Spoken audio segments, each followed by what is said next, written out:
Not many people can imagine what the Guthrie family is going through at this moment. What does it feel like when you don't know where your loved one is, someone you love more than your own life, if they've been kidnapped or worse? Our next guests, Ed Smart and John Ramsey, sadly know this horrible feeling all too well. Ed's 14-year-old daughter, Elizabeth, was kidnapped from their home on June 5th, 2002. She was held captive by Brian David Mitchell and his wife for 9 long, hellish months. Elizabeth was reunited with her family in March of 2003, but not every kidnapping story ends this way. Nearly 30 years ago, on December 26, 1996, 6-year-old JonBenét Ramsey was reported missing. The family found what is widely considered to be the most bizarre ransom note in the history of American crime, a note demanding money for her return. But just hours later, she was found murdered inside her own home. The police botched their investigation and then spent years erroneously treating the Ramseys as prime suspects. JonBenét's murder remains unsolved. JonBenét's father, John Ramsey, and Elizabeth's father, Ed Smart, join us both now. First, thank you both so much for coming on the show tonight. You have both walked this terrible, awful path that the Guthries are now on, someone you love taken. Can you each describe what those first few hours and days were like? The anxiety, the panic, and the desperation. John, you start. Well, thank you, and it's nice to be with Ed again. I met him years ago. I've described the feeling as when you're in a department store and your little child that's with you disappears for a moment, and you have this gut punch feeling, like where is she? Where is he? It's a horrible feeling, but it only lasts for a minute until you find her, In the store, behind him. right? But this goes on for, in my case, 6 hours. In his case, went on for 8 months. And I met him years ago, and I said, "How did you do it?" I couldn't imagine sleeping or anything until I got my child back. So it's torment. It's like being hit in the head with a baseball bat. Your brain is you're in shock. You're in trauma. It's difficult to make decisions. Ed, Horrible anxiety. Ed, what was it like for you, and how did you endure all those months? You know, I think initially you can't believe that it's happening to you. It's just impossible to believe that. How could this possibly? Why? Immediately, our attention went to where is Elizabeth? How is she? How is she surviving? What is she going through?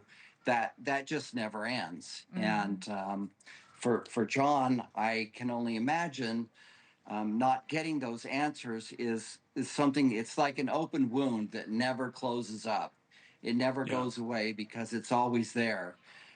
So for our family, you really don't have a choice in the matter.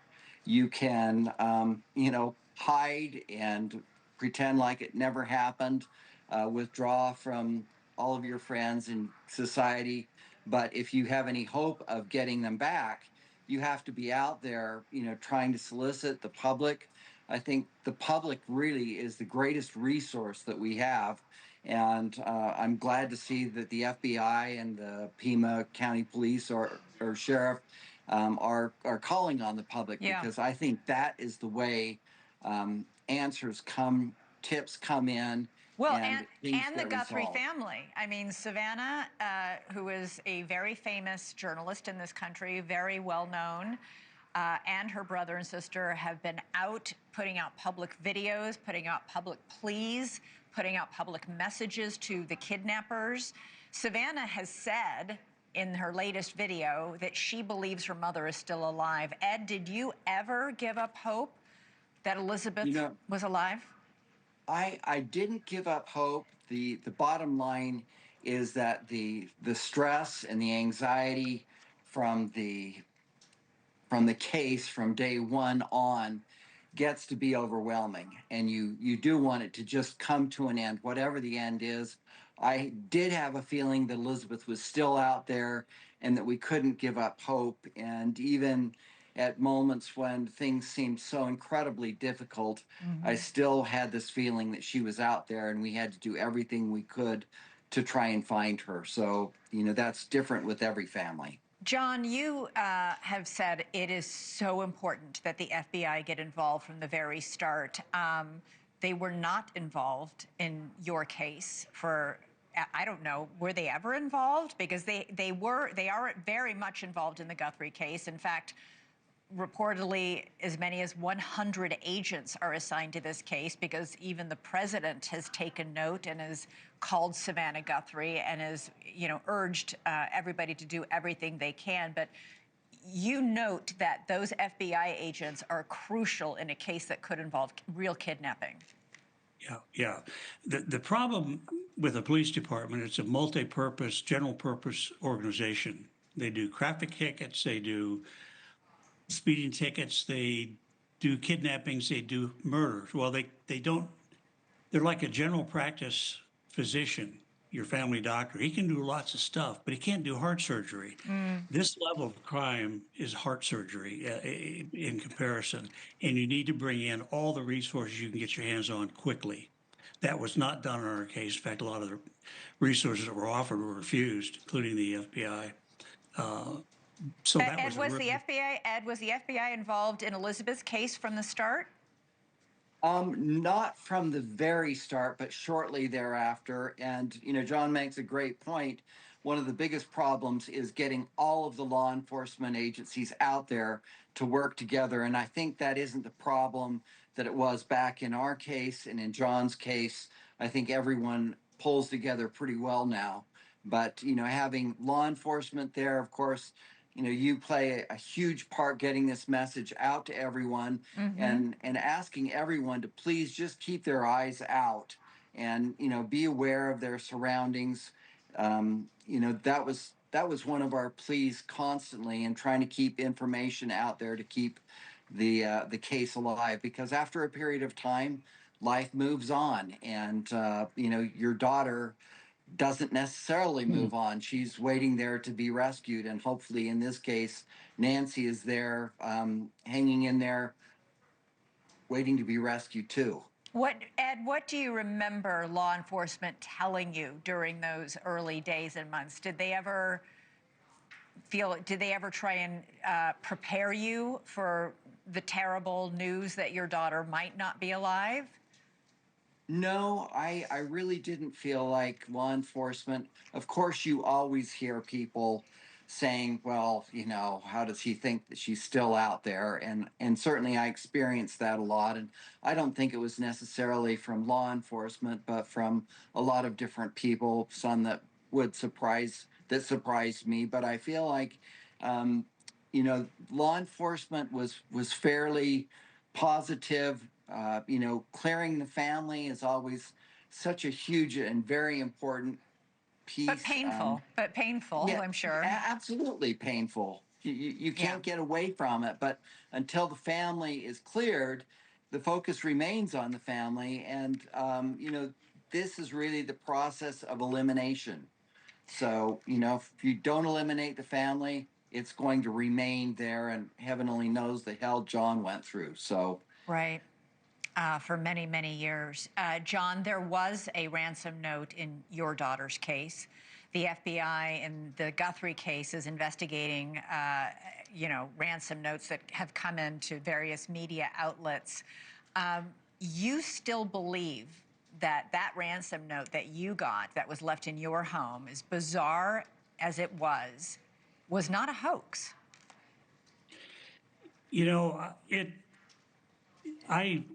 Of course, originally thought it was legitimate. It was a ransom note. JonBenét was gone. And Lou Smith, who was a detective brought in by the DA months later, who very experienced, legendary homicide detective, told me once, this is a kidnapping gone wrong. And I don't know what made him think that, but that was his opinion, and he's certainly qualified to have such an opinion. So I don't know. We assumed it was real. And it was 2 or 3 pages of handwriting, exemplar now that we can use to compare to potential suspects' handwriting, and with that much of an exemplar, Yeah. you get a match. I just have to ask you, as two fathers who have walked this very painful path, what would you say to the Guthrie family right now to give them strength for what they're going through, Ed? I would tell them to have hope, to have faith that she's still out there, because I mean, I feel like there's a huge chance that she is still there, and she needs their help, their support. I know they're doing everything they possibly can do, and are undoubtedly worried sick. I mean, Yeah. the mental loops that your brain stays in, worrying about them, and how are they surviving. In her case, you know, her medicines and her medical condition, all of those things just kind of keep looping through. But the bottom line is, I think there's great reason for hope, and in many cases, you know, the abductor isn't that far away from the home. You Okay. know, certainly in our case, he was up the hill, and Yeah. in many cases, a 25-mile radius is a huge spot. John, I just want to give you 5 seconds to also answer. I'm sorry, but we're Well, almost yeah, done. I think it's important to take care of yourself physically. Try to Exactly. get some sleep. If the day is difficult, go to bed. It doesn't matter if it's 3 in the afternoon.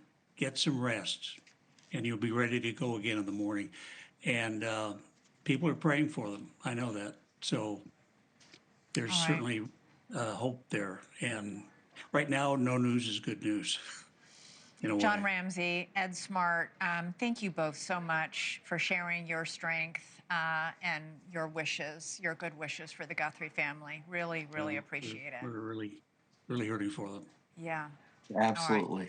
All right. Thank you, gentlemen. Thank you for watching. Subscribe below and download our NewsNation app right now on your phone, and you will get fact-based, unbiased news for all Americans.